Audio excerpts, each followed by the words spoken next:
One, teka lang. Hi, Bo! Hello, guys. Hi, friendship. Good morning. Good morning po, guys.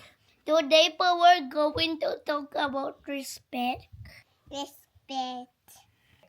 Our mama doesn't tolerate disrespect. We're always reminded to speak nicely and respectfully to each other and to other people too. We can be mad, But no shitty.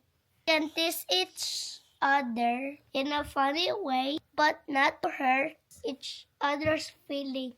Being respectful po is important. Always tuloy dito po sa bahay.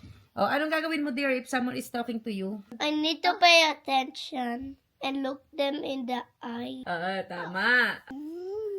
Someone is teasing you and you're not comfortable with it. Ano sasabihin mo? Sorry, I don't like it. Please stop. Yeah, tama. Galing ah.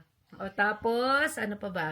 Always say po and opo when I'm talking sa mga Filipinos, especially sa mga elderly. Yes. Opa. Opa.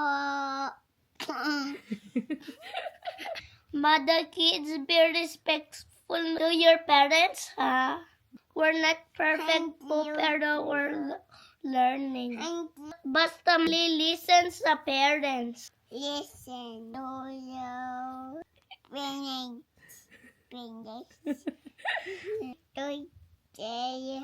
Never look down on anybody unless you're helping them up.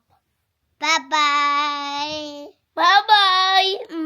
Mama. Whistle. Oh.